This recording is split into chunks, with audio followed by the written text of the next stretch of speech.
What's going on, everyone? Juicebags here, and welcome back to some Dungeon Defenders 2. Wanted to take a quick moment to talk about game modes and progression, as a lot of new players are having a challenge going from campaign into the chaos tiers and don't know exactly how to progress through the game. Now, first off, in the last major content update, the campaign was actually split in half.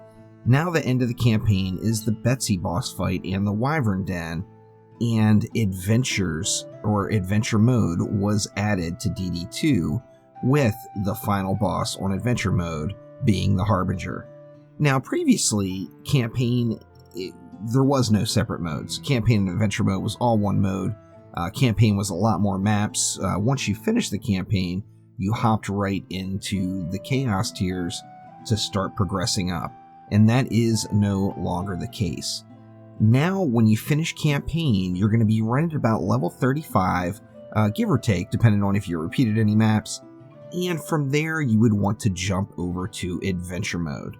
Now, you're going to want to go through all of the campaign and all of the Adventure Mode just for the initial quest line and the initial rewards that are involved with that. So if this is your first time playing through and you've never done the campaign before, you're going to earn lots of Defender medals and some gems for completing both the campaign and the adventures.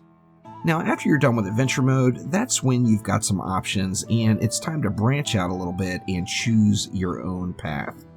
From here on out, you've got multiple choices. First off, the main two being Onslaught or Expeditions.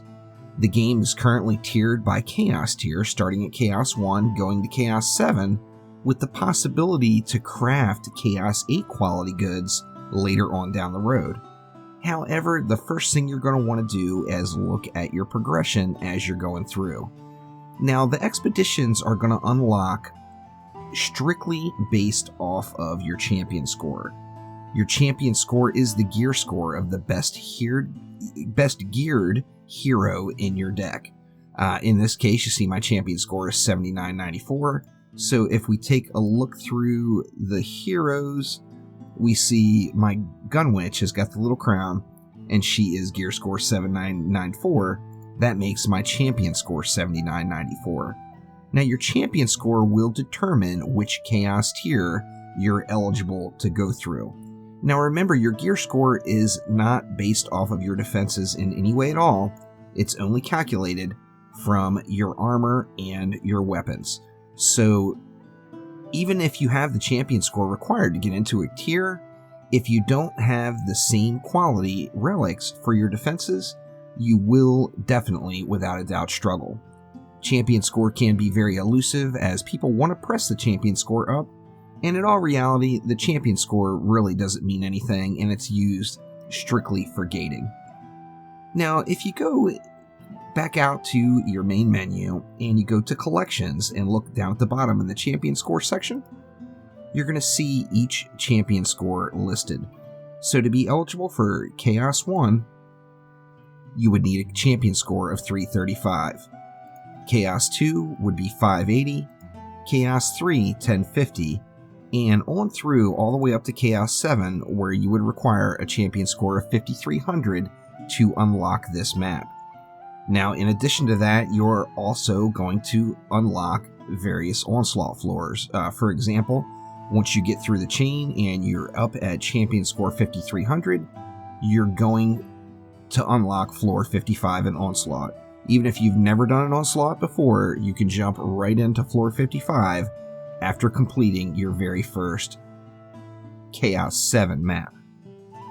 Now, the progression between the two really is pretty much lateral and your own choice.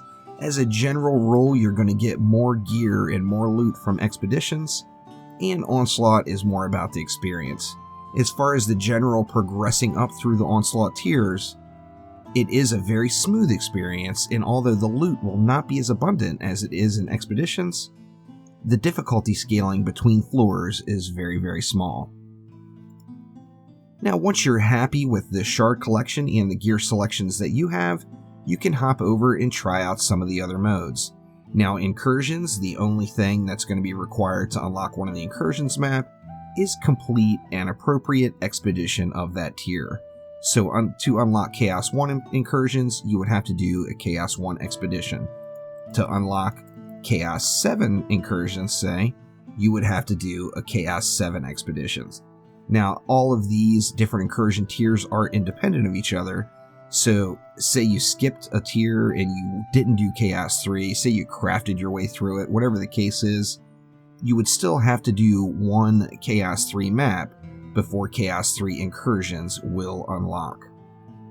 And then moving on along to Mastery. Mastery really is kind of the end game mode for Dungeon Defenders 2. It's a real test of your skills, and although it has changed a lot since its initial release with the addition of mods, it is still quite a challenge to do. With Mastery mode, you're going to be scaled down to the appropriate level, so for example, if you're doing Chaos 1 Mastery, all of your gear is going to get scaled down to Chaos 1 quality, and you are not going to get the benefit of your Ascension. In addition to that, while looking through the Mastery maps, there are various objectives to achieve and various rewards you can unlock based on how many stars you receive. A perfect run is going to net you 5 stars on each map, and the challenges are varied. Some maps are much easier than others. Kind of pick your own path. However, Mastery mode is definitely not really suggested until you have mainly a full array of shards. Now, having nice mods certainly isn't going to hurt either. Although the mod will get scaled down to a Chaos 1 quality mod, the mods get no other adjustment from Mastery mode itself. And then, of course, we just have the markets, which is used for trading. So hopefully this helps everyone understand their progression path. The bulk of the game, once you get started, is going to be played in Onslaught or Expedition mode. I personally always recommend going Expedition mode as the gear is more abundant, which means you're going to get your heroes geared up quicker, and you're going to get that champion score higher faster, so it's very easy just to go through and do the Expedition modes.